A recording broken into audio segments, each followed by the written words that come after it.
Hello नमस्कार दोस्तों, मैं रंजीत कुमार आप सभी लोग का स्वागत करते हैं अपने यूट्यूब चैनल आर्टिफिशियल 392 पर। आज हम लोग पढ़ेंगे आपका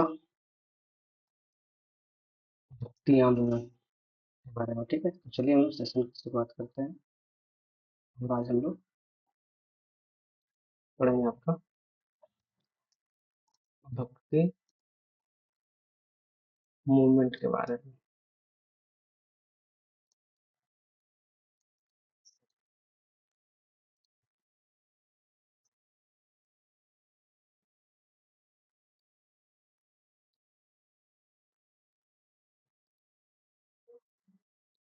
तो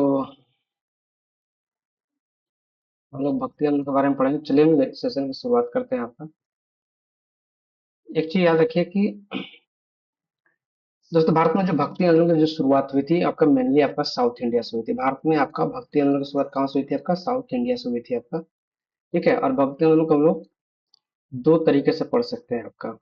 एक, उन संतों को पहले पढ़ेंगे, ठीक है, जो आपका विष्णु भक्त थे आपका। ठीक है, जो भगवान विष्णु के मानते थे। और एक आपका उनको जो आपका भगवान शिव को मानते थे। ठीक है, तो विष्णु भक्त के मानने वाले जो संत थे उनको क्या कहा गया? आपका अलवार संत। क्या कहा गया? आपका अलवार संत। और जो भगवान शिव को मानते थे उनको क्या कहा गया? आपका नयनार संत। याद कैसे रहेगा आपको? ये आपका भगवान शिव का त्रिनेत्र आपने सभी को पता होगा। ठीक है, तो उससे अब याद रखिए कि भगवान नयन से मतलब भगवान शिव, यानी नयनार क्या होगा? आपका भगवान शिव की भक्ति करते थे आपका। ठीक है, नयनार संत। तो इस चीज को आपको याद रखना है आपको।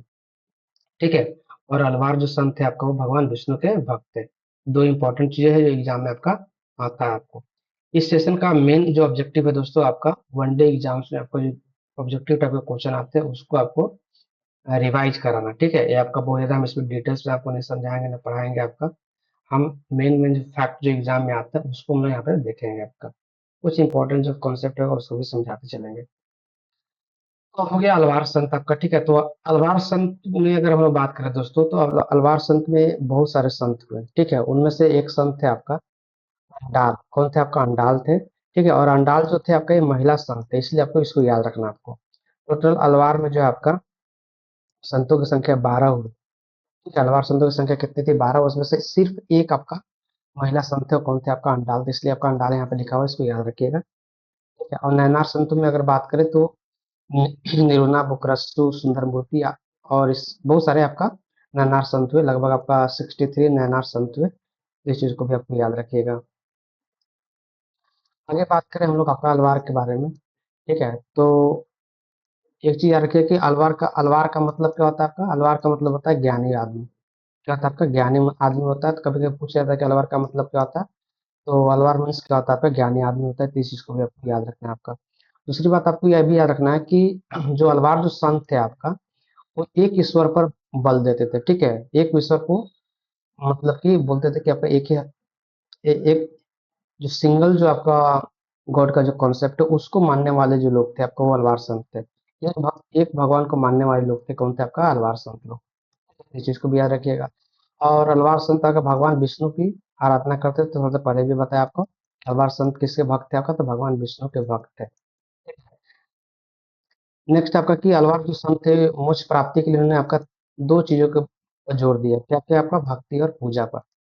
अलवार संत ने आपका मोक्ष प्राप्ति के लिए भक्ति और पूजा, यानी कि अलवार संत ने कहा कि अगर आपको मोक्ष की प्राप्ति चाहिए तो आप भक्ति कीजिए। ठीक है, और पूजा पाठ कीजिए। ठीक है, भगवान विष्णु की भक्ति कीजिए और उनका पूजा पाठ कीजिए तो आपको मोक्ष की प्राप्ति हो सकती है। नेक्स्ट है कि अलवार संतों की संख्या टोटल कितनी हुई? आपको 12 हुई। ठीक है, इसमें मैंने थोड़ा सा पहले बताया कि अंडाल तो क्या था? आपका महिला संत है, इसलिए इंपॉर्टेंट रहता है, इसको याद रखिएगा। नेक्स्ट आपका नैनार संत। ठीक है, तो नैनार संत के दोस्तों अगर हम बात करें तो याद रखिएगा कि नैनार संत जो थे आपका वो शिव भक्त थे। क्या थे? आपका शिव भक्त थे। याद कैसे रखना आपको? भगवान शिव के त्रिनेत्र वाले। ठीक है, भगवान शिव के त्रिनेत्र से मतलब नयन, मतलब नयन मतलब आँख, त्रिनेत्र। तो इस तरीके से आपको जोड़ के याद रख सकते हैं। और कुल संख्या कितनी थी? नैनारो संतों की संख्या कितनी थी? आपका 63 थी। ये नंबर याद रखिएगा, 63। और इसमें एक आपका संत हो जिनका नाम था अम्बी अंडार, जो गीतों को व्यवस्थित रूप देने के लिए जाने जाते हैं, नौमी अंडार को, इसलिए इसको याद रखिएगा। आगे हम लोग बात करें तो संतों का जो आपका जो मेन मेन जो संत हुए उनके द्वारा कुछ किए गए महत्वपूर्ण काम, एक जो सनातन धर्म को ये काफी इम्पोर्टेंट सिद्ध हुआ आपका, और उसके बारे में हम लोग बात करते हैं। तो इसमें जो सबसे इम्पोर्टेंट जो नाम है आपका दोस्तों, वो नाम है आपका शंकराचार्य का। किसका नाम है आपका? शंकराचार्य का नाम सबसे इम्पोर्टेंट है। तो याद रखिएगा, शंकराचार्य का जो जन्म हुआ था दोस्तों आपका, वो 788 और 820 इनका जीवन काल था। 788, मात्र 32 वर्ष की अल्पायु में इनकी मृत्यु हो गई थी आपका, शंकराचार्य की। ये शंकराचार्य आप कंफ्यूज मत होइएगा कि आज के जो शंकराचार्य टीवी वगैरह में देखते हो, ये आपका आदि शंकराचार्य की बात हो रही है आपका, ठीक है, जिन्होंने हिंदू धर्म सनातन धर्म को पुनर्जीवित किया आपका। क्योंकि आप सभी को पता होगा कि जब उत्तर वैदिक काल में के दौरान जो है आपका ब्राह्मण जो धर्म था आपका, ठीक है, जो सनातन धर्म जिसको कहा जाता है आपका, वो ब्राह्मणों का वर्चस्व बढ़ गया था। ब्राह्मण जो धर्म था, एक तरह से सनातन जो धर्म था, उसमें कर्मकांड, ब्राह्मणों का वर्चस्व, रिचुअल्स इतने ज़्यादा बढ़ गए थे, कि जनता में काफ़ी ज़्यादा नाराज़गी फैल गई थी, और उसी समय उसी का रिपरकशन बोल सकते हैं, उसी का जो एक परिणाम था कि आपका बौद्ध धर्म और जैन धर्म जैसे नए धर्मों का उदय हुआ, जिन्होंने आपका सारे जातियों को शामिल करने की वकालत किया था आपका। तो कहीं ना कहीं आपका सनातन धर्म क्या हुआ था, जिसको ब्राह्मण धर्म भी कहा जाता है आपका, उसका पतन हुआ था आपका उस समय आपका, ठीक है, जब बौद्ध धर्म और जैन धर्म अपने चरम पर था, तो उस समय आपका हिंदू धर्म या सनातन धर्म या ब्राह्मण धर्म का क्या हुआ था, उसका पतन हुआ था। तो ये शंकराचार्य जो जन्मे आपका, इनका जन्म कहाँ हुआ था? केरला में हुआ था, अलवार नदी किनारे। तो इन्होंने आपका हिंदू धर्म या सनातन धर्म को पुनर्जीवित करने का काम किया, इसलिए इंपॉर्टेंट है, इसको जरूर याद रखिएगा। शंकराचार्य का जन्म कब हुआ दोस्तों? आपका जन्म हुआ आपका इनको 1788 में, मर गया 1820 में, मात्र 32 साल जिए आपका। इनका दार्शनिक मत क्या था? अद्वैतवाद। ठीक है, उपाधि क्या थी? परमहंस। और इनकी जीवनी कौन लिखा था? आनंद गिरि ने। जी याद रखिएगा, अद्वैतवाद का सिद्धांत आपका शंकराचार्य ने दिया था। अद्वैतवाद क्या कहता है? अद्वैतवाद कहता है कि आपका पूरे ब्रह्मांड में, पूरे यूनिवर्स में एक ही सत्य है, वो क्या? आपका ब्रह्मा। ठीक है, ईश्वर। एक ही सत्य है, वो क्या? ब्रह्म, ईश्वर। इसी को अद्वैतवाद कहा जाता है। ऐसे अद्वैतवाद बहुत बड़ा कॉन्सेप्ट है, ठीक है, उस पर चर्चा कीजिएगा तो आपका 2 4 5 घंटा भी चल सकता है। उतना आपको नहीं याद रखना, हमें याद रखना आपका कि अद्वैतवाद का प्रतिपादन इस सिद्धांत का किसने किया था? तो आदि शंकराचार्य जी ने किया था। इंपॉर्टेंट चीज है, इसको याद रखेंगे आप। अब यहाँ पे एक और इम्पोर्टेंट चीज आती है आपका, एक यहाँ पे इम्पोर्टेंट चीज आती है आपका, कि शंकराचार्य जी ने, आदि जो शंकराचार्य हुए, उन्होंने हिंदू धर्म का आखिर कैसे पुनरुत्थान किया? दोस्तों याद रखिए कि इन्होंने आपका 4 मठ की स्थापना किया था। क्या किया था इन्होंने आपका? 4 मठ की स्थापना किया था। भारत के 4 अलग, जो भारत का 4 दिशाएं हैं आपका, उन चारों दिशाओं में आपका एक एक मठ की स्थापना किया था, ठीक है। जैसे आपका पूरब में जो आपका उड़ीसा पुरी में आपका गोवर्धन पीठ की स्थापना किया था, और यहाँ पे आपका भगवान बलराम और सुभद्रा, बलराम व सुभद्रा के यहाँ पे आपका मतलब पूजा की जाती है आपका। और उसी तरीके से आपका उत्तर में जो है आपका ज्योतिष पीठ, ठीक है, बद्रीनाथ में आपका ज्योतिष पीठ मठ का स्थापना किए थे आदि शंकराचार्य जी ने। यहाँ पे भगवान विष्णु में समर्पित था।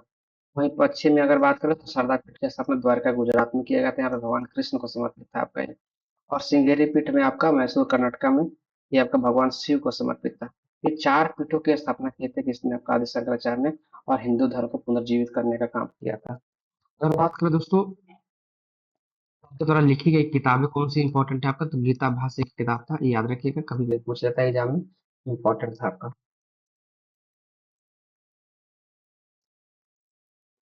हम्म। दूसरा जो आपका,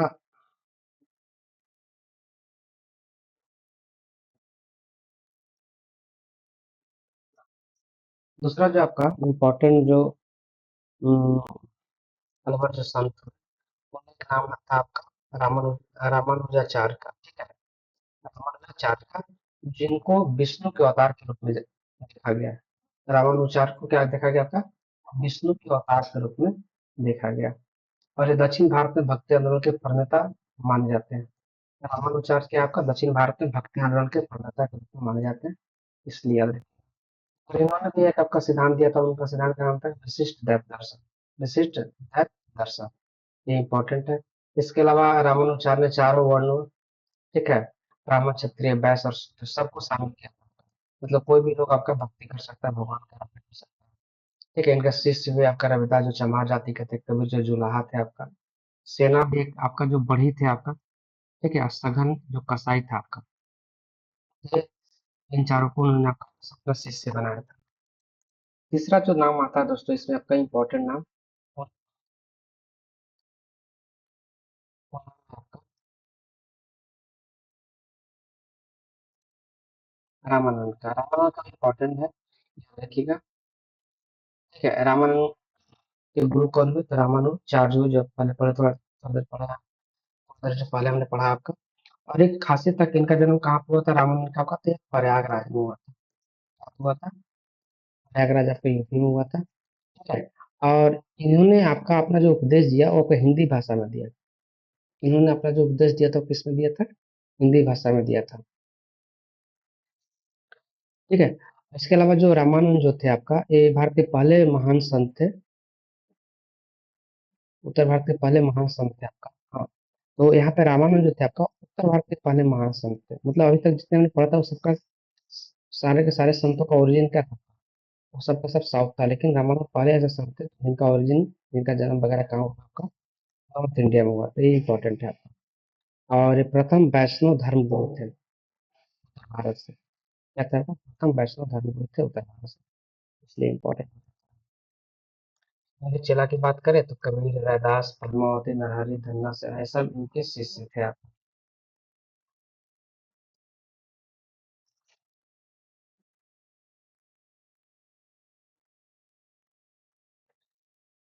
नेक्स्ट है कबीर।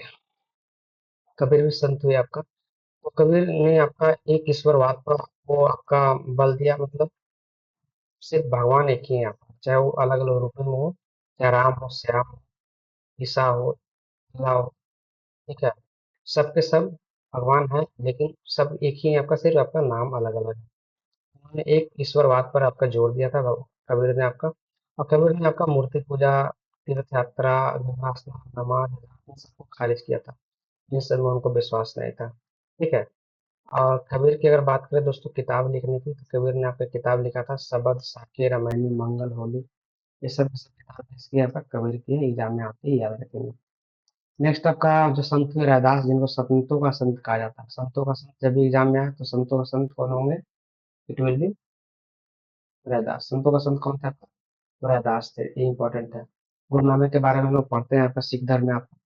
ठीक है, ऐसे याद रखिए कि इनका जन्म 1469 में रावी नदी किनारे आपका तलवंडी में जन्म हुआ था, जिसको हम नानक का साफ कहा।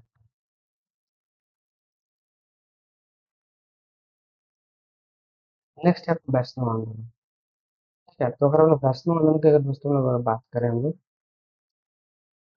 तो आप देखेंगे कि वैष्णव आंदोलन जो भी हुआ आपका, उसमें दो भगवान, ठीक है, भगवान राम और भगवान कृष्ण की आराधना पर आधारित है आपका वैष्णव आंदोलन। ठीक है, भगवान राम और भगवान कृष्ण की आराधना पर आधारित है वैष्णव आंदोलन। ठीक है, इसमें कुछ आपका व्यक्ति जो इन भगवान के आराधना करते थे, उनमें आपका एक नरहरि मेहता जो गुजरात से थे, मीराबाई राजस्थान से थी, ठीक है, सूरदास उत्तर प्रदेश से थे। इनको याद रखिएगा। और वैष्णव आंदोलन के कुछ प्रमुख जो संत हुए, उनमें एक संत का नाम है आपका चैतन्य महाप्रभु। चैतन्य महाप्रभु का नाम सुने होंगे आपका। उनका जन्म वेस्ट बंगाल में हुआ था। कहाँ पे हुआ था आपका? वेस्ट बंगाल के नदिया जिले में हुआ था। ठीक है, और ये वेस्ट बंगाल और उड़ीसा, इन दोनों राज्यों में इनका प्रभाव था काफी ज्यादा। और चैतन्य महाप्रभु ने अपना आराध्य देव किसको बनाया था? भगवान कृष्ण को। किसको? भगवान कृष्ण को आराध्य बनाया था आपका। भगवान कृष्ण को आराध्य बनाया था। ठीक है, तो ये चीजें इंपॉर्टेंट है, इसको जरूर याद रखेंगे। कम से कम ये जरूर याद रखिए कि चैतन्य महाप्रभु का जन्म कहाँ हुआ था? पश्चिम बंगाल नदिया में हुआ था। और इन्होंने एक आपका संघ की स्थापना किया था, उस संघ का नाम था गोसाई। ठीक है, गोसाई संघ की स्थापना तो किसने किया था? चैतन्य महाप्रभु ने किया था। इम्पोर्टेंट है आपका, इसको जरूर आप याद रखेंगे। चलिए, नेक्स्ट है आपका निम्बिकाचार्य। नेक्स्ट क्या है? अच्छा, इसके बारे में।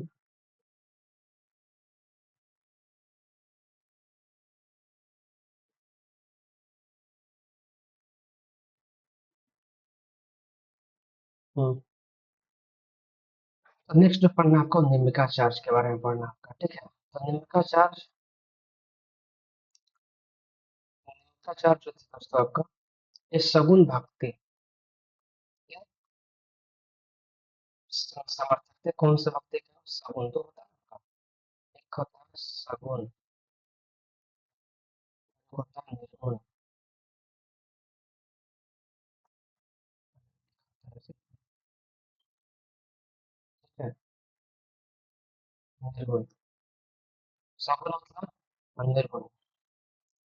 सगुण और निर्गुण तो कम से कम समझ में आता है वो क्या होता है आपका। बताइए आप लोग कमेंट बॉक्स में लिखकर सगुण और निर्गुण का मतलब क्या होता है। सगुण और निर्गुण का मतलब क्या होता है। तो ये आपका निका जो चार्ज होते हैं आपका सगुण भक्ति के आपका समर्थक थे, ठीक है, इस चीज को याद रखिएगा।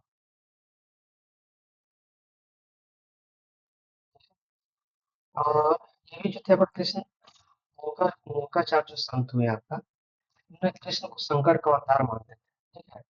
कृष्ण को क्या करते थे आपका, नीलकंठ, कृष्ण भगवान कृष्ण को शंकर का अवतार मानते थे। कौन? आपका नीलकंठ। इस चीज को याद रखिएगा, ठीक है, इस चीज को आप जरूर ये याद रखिएगा, ठीक है।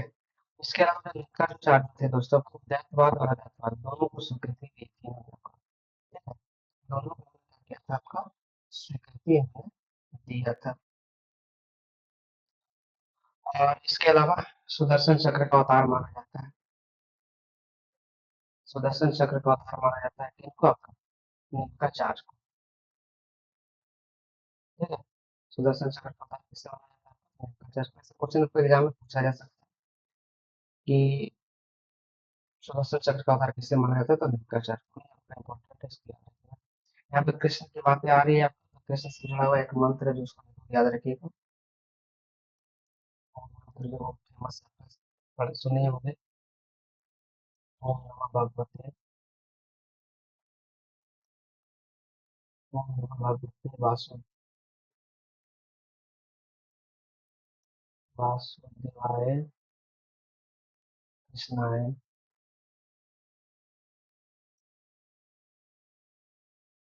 कृष्णाय। और शायद कुछ है आपका, कलेश नाशाय, कलेश नाश करने वाला, कलेश नाशाय गोविंद नमो नमः, गोविंद नमो नमः। ये बहुत फेमस आपका मंत्र है भगवान कृष्ण का, आप देखे होंगे, ठीक है। तो इसको भी याद रखिए कि ओम नमः भगवते वासुदेवाय कृष्ण, वासुदेवाय कृष्णाय कलेश नाशाय गोविंद नमो नमः, ठीक है। चलिए, ऐसे एग्जाम में मंत्र नहीं आएगा लेकिन याद रखें।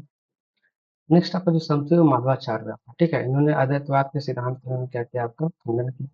उन्होंने मोक्ष प्राप्ति के लिए तीन मार्ग सुझाया, ठीक है। क्या?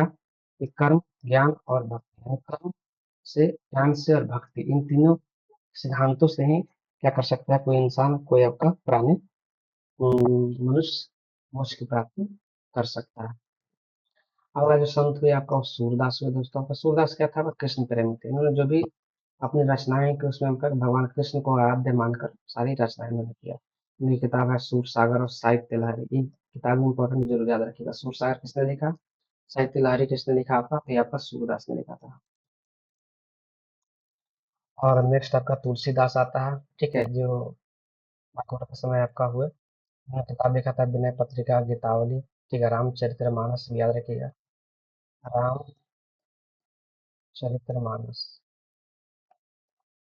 रामचरितमानस किताब भी किसने लिखा था? तुलसीदास ने लिखा था। इंपॉर्टेंट है, इसको भी जरूर आप याद रखिएगा।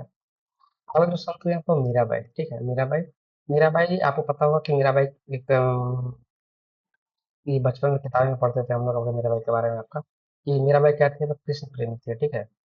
और मेरा भाई जो थी एक राजा की बेटी थी, मेरा भाई आपका एक राजा की बेटी थी, और इनका शादी भी जो हुआ था ना आपका, वो भोजराज के साथ हुआ था। भोजराज भी कौन था आपका? मेवाड़ के राजा राणा संगा के पुत्र था। ठीक है। भोजराज कौन था आपका? मेवाड़ के राजा राणा संगा के पुत्र था। और मेरा भाई भोजराज की पत्नी थी। अब खुद मेरा भाई आपका वो राजा की बेटी थी, लेकिन उन्होंने अपना पूरा जीवन अपना कृष्ण को पति मानकर उनकी आराधना करती रही आपका मतलब। इस चीज को जरूर याद रखेंगे। अब अंत में आता है शंकरदेव, इसको भी याद रखिएगा। शंकरदेव जीजा में पूछ लेता है असम का चैतन्य या असम का वैष्णव धर्म को कौन आगे बढ़ाया था? शंकरदेव। ठीक है। ये संत हुए एक आपका, इसको जरूर याद रखिएगा। असम का चैतन्य या असम का वैष्णव धर्म को आगे बढ़ाने के कहा था शंकरदेव का।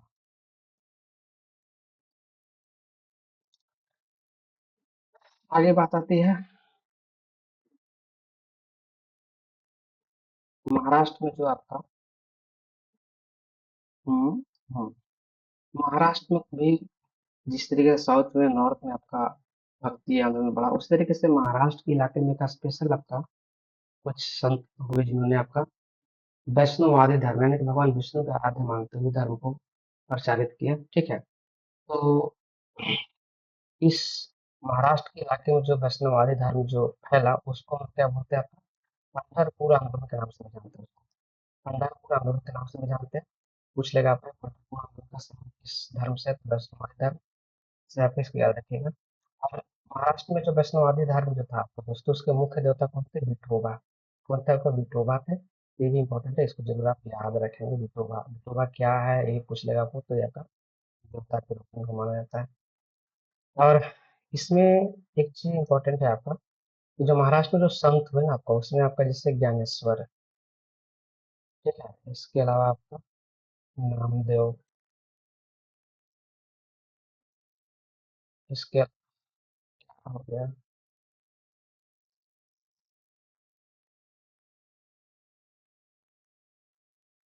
ये ऐसा है।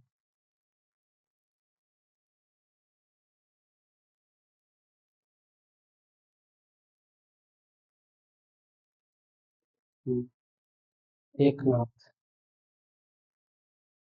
रामदास। ठीक है। हाँ,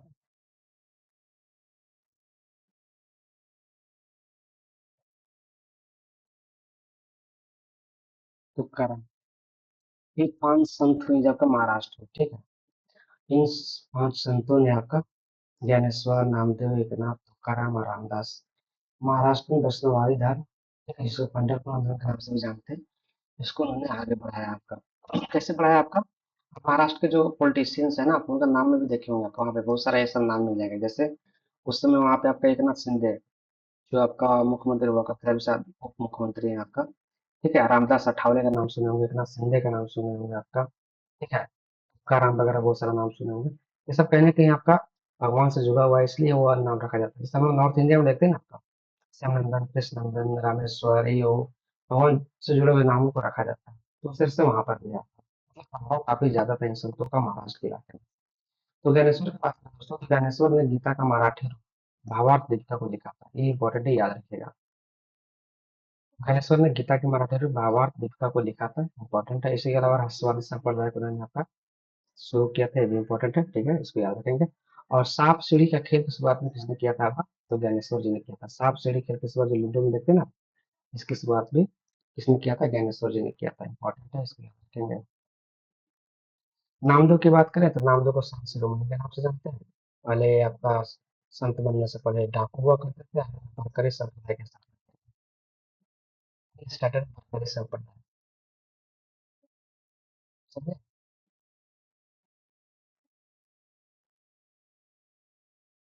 चलिए आगे देखते हैं।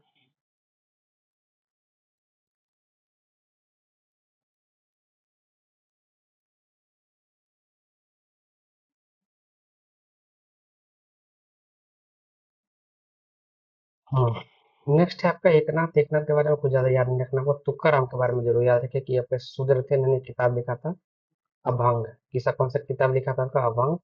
इंपॉर्टेंट, इसको याद रखिए। इसके अलावा रामदास जो है संत, ये शिवाजी के समकालीन थे, मतलब जिस समय शिवाजी थे उसी समय ये भी आपका संत थे रामदास। इंपॉर्टेंट, इसको याद रखिएगा। इसके अलावा अंत में एक मिताक्षरा किताब है, इसको लिखा था विज्ञानेश्वर ने। ठीक है, इसको जरूर याद रखिएगा। मिताक्षरा जो किताब है यहाँ पे हिंदू कानून, ठीक है, हिंदू धर्म के कानून के बारे में किताब लिखी गई है मिताक्षरा। इसके अलावा दो किताबें और यहाँ पे, एक है संगीत राज जिसको राणा कुमार ने लिखा था, और एक है रागमाला जिसको पुंडरीक विठल ने लिखा था। रागमाला को पुंडरीक विठल ने लिखा था। तो ये इतना सारा चीज आप जरूर ना याद रखें। चलिए, आपको कैसा लगा आप जरूर बताइएगा।